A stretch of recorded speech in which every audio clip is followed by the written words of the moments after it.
Hello everyone and welcome to only IAS.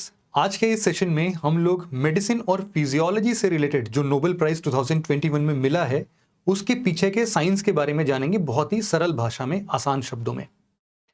यहां पर आपको एक बात का ध्यान देना पड़ेगा सबसे पहले ही कि नोबेल प्राइज आखिरकार मिला किसको है। दो लोग के नाम आपके सामने यहां पर दिए गए हैं। एक हैं डेविड जूलियस और दूसरे हैं आडम पेटापोशियन।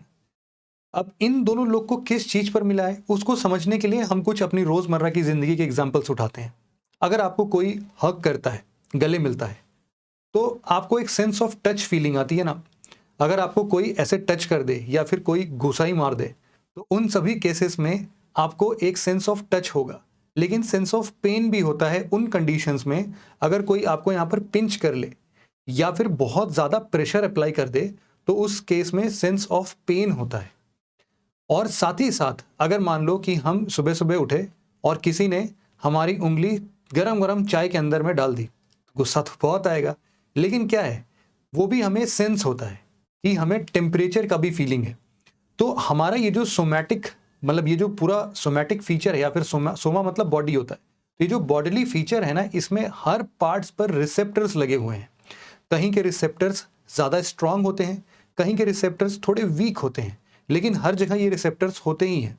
फॉर एग्जाम्पल, अगर हम बहुत गर्म चीज़, एक तरफ हम अपनी पैर की उंगली डिप कर दें उस चाय के प्याले में और दूसरे तरफ हमारा गलती से ये ईयर लोब का एक पार्ट अंदर चला जाए, तो आपको पता होगा कि कहाँ पर ज़्यादा दर्द करेगा, है ना, और कौन सा स्किन ज़्यादा सेंसिटिव होता है।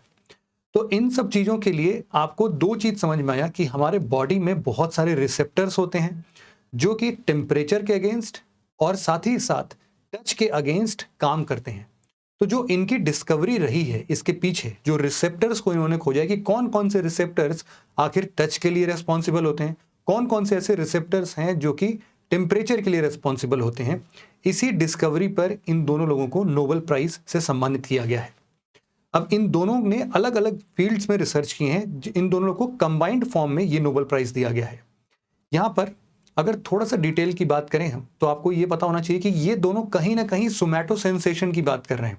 सोमा मतलब बॉडी, सोमैटो सेंसेशन मतलब बॉडी के अंदर जो सेंसेशन होते हैं, ये सेंस ऑफ टच से आ सकते हैं, सेंस ऑफ पेन से आ सकते हैं। जैसे कि मान लो कि गर्दन में कभी कभी क्रैम्प आता है, गर्दन टेढ़ी हो जाती है, इधर उधर नहीं घूमती है, अभी मेरे साथ यही कंडीशन चल रही है।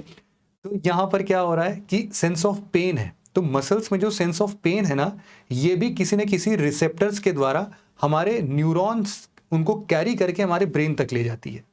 सुनने में हालांकि ये सब बहुत इजी लग रहा होगा, हमें लगता है कि ये सारी चीज़ें तो हमें ऑलरेडी पता है कि न्यूरॉन उनको लेके जाता है, और ये जो न्यूरॉन्स हमें इंफॉर्मेशन लेके जाते हैं, तो ये जो रिसेप्टर्स हैं ये एक्चुअल में एक इलेक्ट्रिक सिग्नल जनरेट करते हैं, है ना।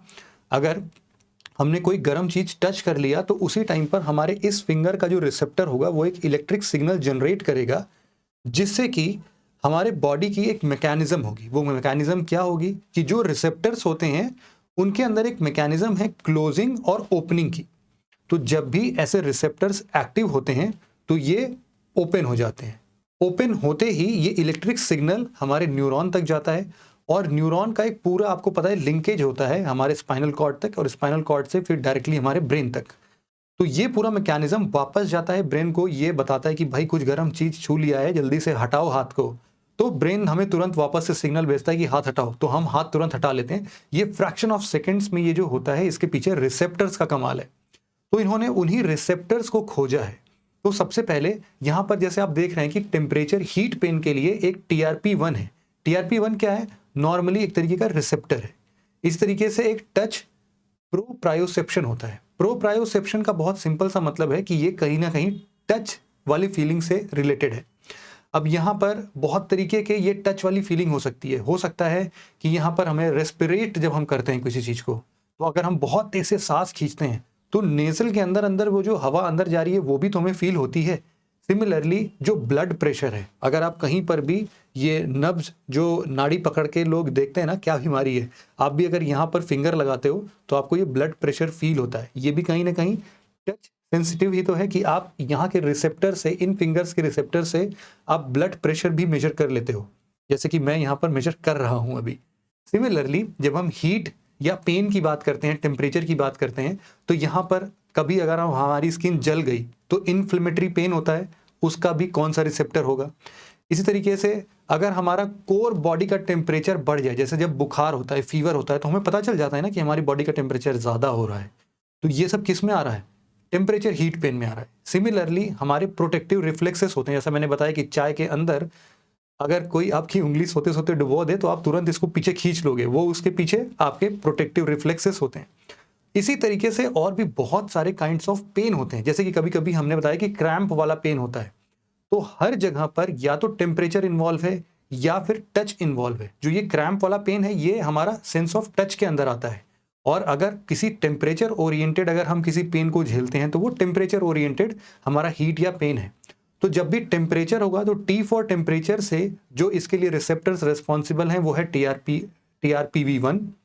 और सिमिलरली जब हम टच की बात करते हैं या फिर प्रोप्रायोसेप्शन की बात करते हैं तो यहाँ पर P से रिलेट करना पीजो 2।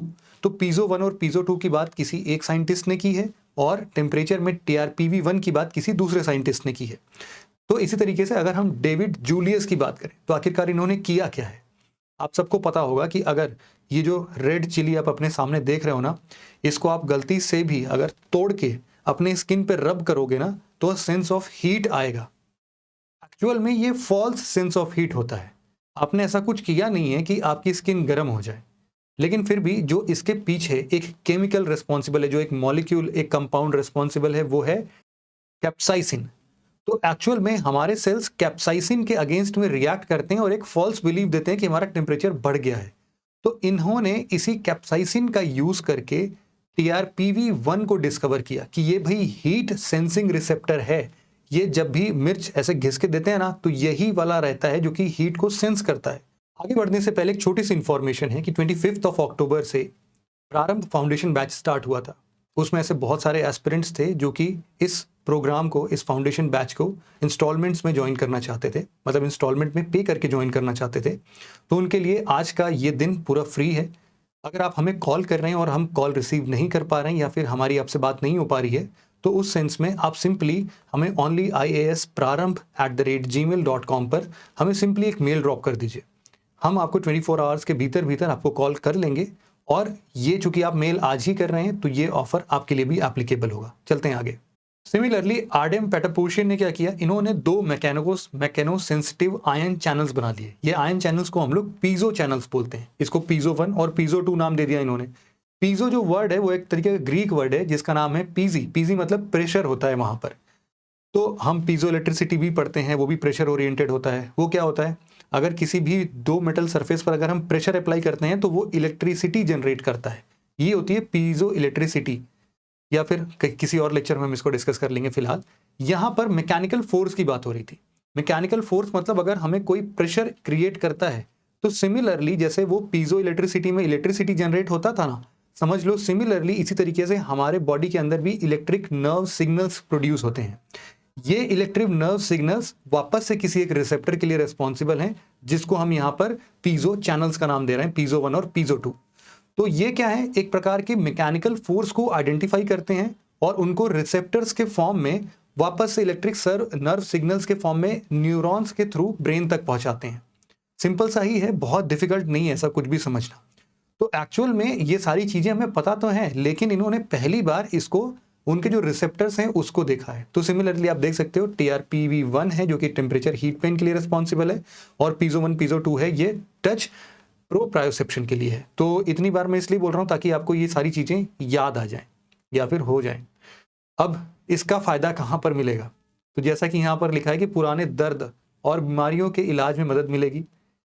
इसी तरीके से जो भी हमारी बॉडी है उसके नर्वस सिस्टम को समझना काफी आसान हो जाएगा, क्योंकि एक्चुअल में ये न्यूरॉन्स में डील कर रहा है। न्यूरॉन्स किस चीज को पिक करता है, किसके अगेंस्ट ज्यादा एक्टिव होता है, इन सभी चीजों को देखते हुए हम नर्वस सिस्टम को बहुत अच्छे से समझ पाएंगे। तो कभी भी क्वेश्चन अगर आता है कि एक्चुअल में इन सब चीजों से हम किस सिस्टम के पढ़ाई कर रहे हैं या फिर किस सिस्टम में इस बार का नोबेल प्राइज दिया गया है, तो नर्वस सिस्टम की स्टडी कंडक्ट करने के लिए इस बार का ये नोबेल प्राइज सम्मानित किया गया है इन लोगों को।